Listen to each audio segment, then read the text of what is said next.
I've worked hard to avoid Brooklyn for years now. And I don't really know why. Ignorance, mainly, and a narrow-minded understanding of what Brooklyn was.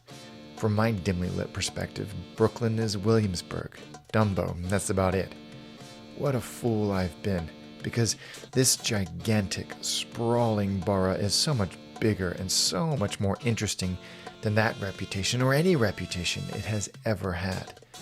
I have waited far too long to get to know this place properly. It's time I gave Brooklyn the time and attention it most certainly deserves.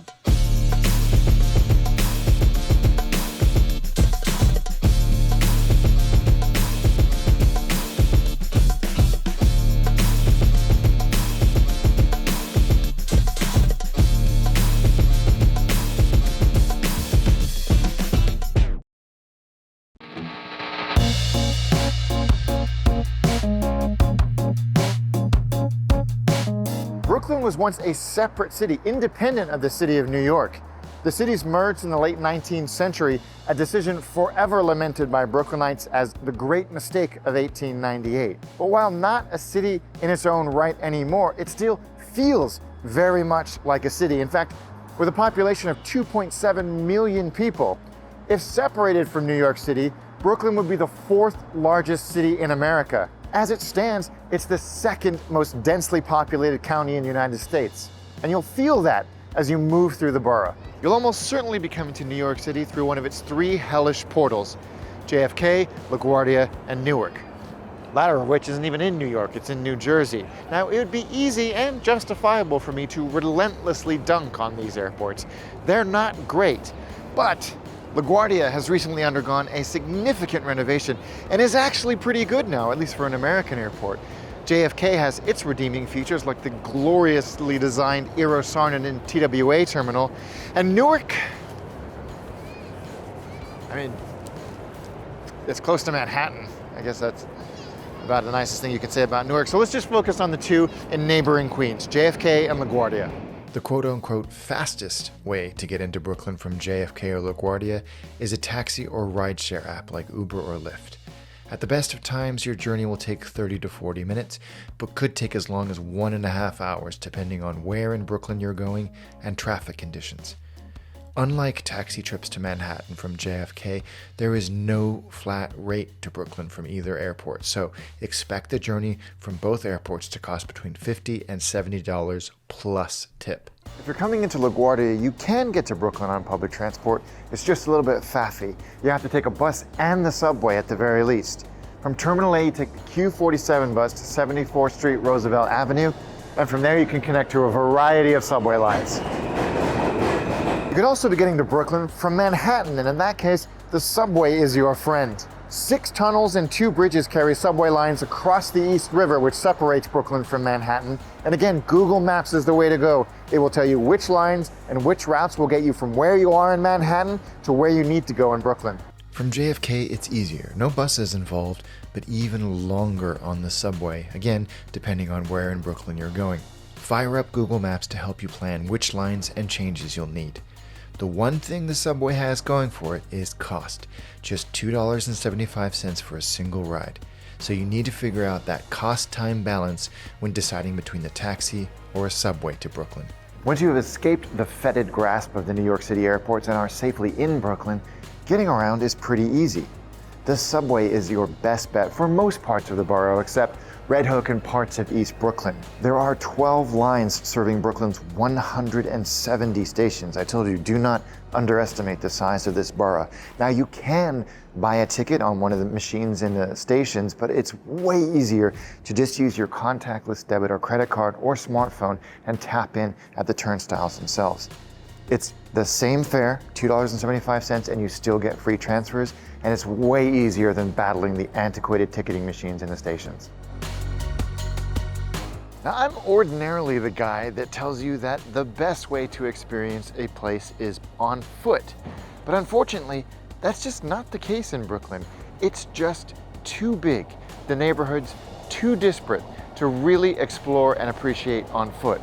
So you really have to get comfortable with the public transport system. Even Uber and taxis, the distance between points is gargantuan and will get expensive quickly. So get to grips with the public transport system because they will be your weapon of choice here. For those harder to reach corners of this gigantic borough, ride-sharing apps like Uber and Lyft work well, but they are expensive.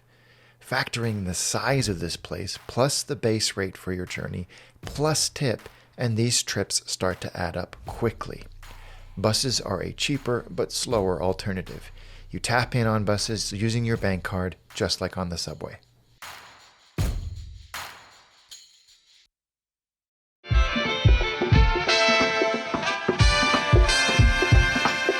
You can find almost any kind of food in this huge borough.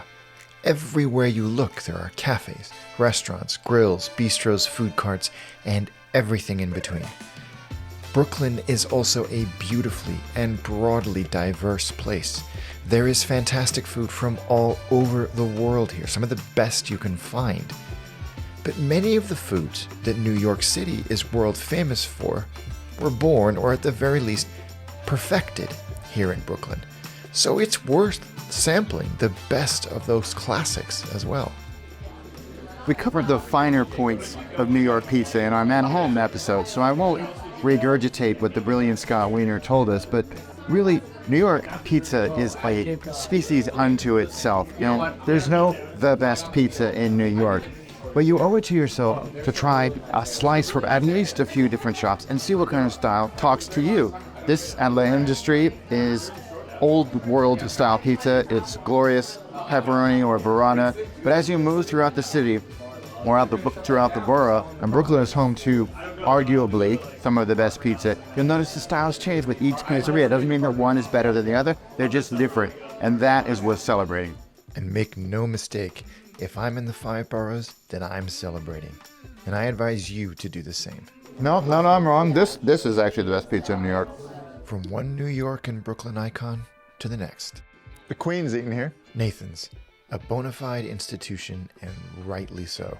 If you're gonna come to New York and eat an iconic New York food, the hot dog, you might as well do it in the place where it was essentially born, Coney Island. And the place it was born, Nathan's. It's been around since 1916, and the recipe hasn't changed a lot. It's the work of 2 Polish immigrants who came here with their family's secret recipes, invested $300, their life savings at the time, and this is the result, something that's persisted for over a century, and there is a reason why. It's f***ing delicious. Brooklyn has a larger Jewish population than Jerusalem, with the Jewish community representing a quarter of the borough's population. One of the many things that Jewish migrants brought with them was the bagel.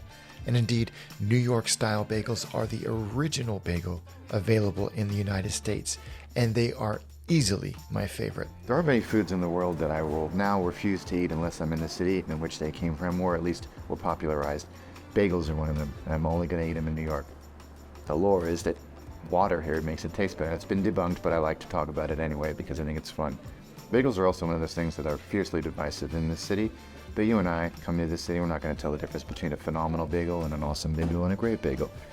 So take a look around you. There's bagels everywhere. Some of the best places are in Brooklyn, and there's no wrong way to have them. There are a lot of purists who think you can or cannot toast them in certain things. You can't put this filling on that type of bagel. Go with what sounds good to you. For me, it is an everything bagel, which is got all of the crud on it, for want of a better word, with a schmear of cream cheese. And it's the most satisfying, toasted, wonderful thing that I really will only eat these in New York now. And that is why. And if we have to talk about things New York does best, then there's one delicacy I really cannot leave out. You know when a dish has the name of the city from which it's from in its name? You don't get much more iconic than that. And that is the case with New York cheesecake. Now, cheesecake is thousands of years old. It comes from Greece, and there's varieties of it all over the world. But New York cheesecake is about as iconic as it gets. Cream cheese, heavy cream, eggs. That's it. Baked and absolutely delicious. And we are having it in arguably, no, not even arguably, ask anybody in New York City and they'll tell you to come here, Junior's. It's been here since 1950. Serves up all kinds of cheesecake, but the New York style original is by far the best because it's the purest, and it's so dense because of that cream cheese. So it doesn't have that grainy texture that you sometimes get with a ricotta-based cheese. And controversially, although if anyone can get away with it, it's them, it has a cake crust at the bottom instead of a graham cracker. It works so well. And after all that, I need a nap. See you in the money section. Perfect.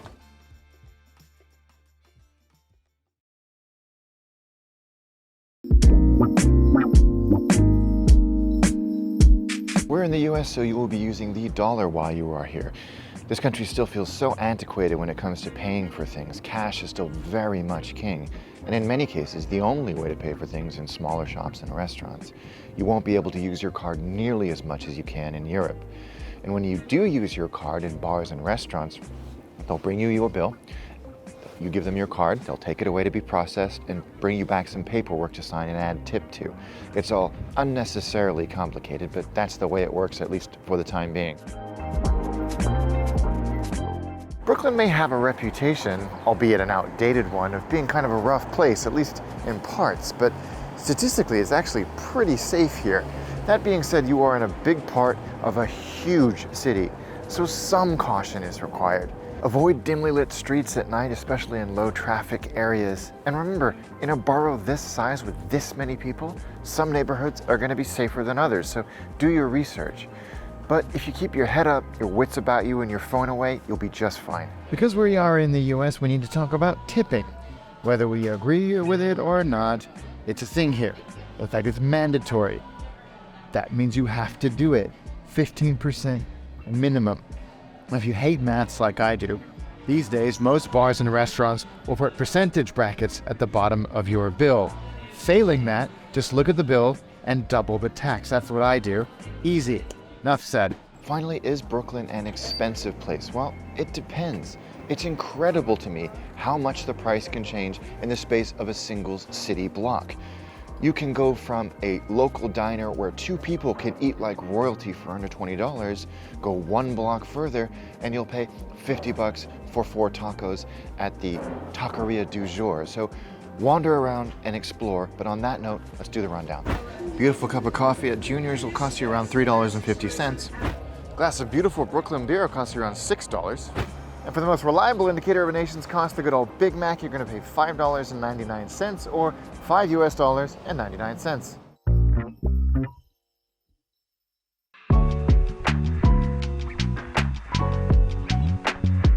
Brooklyn's reputation as the poster child for gentrification is, in many ways, well-deserved.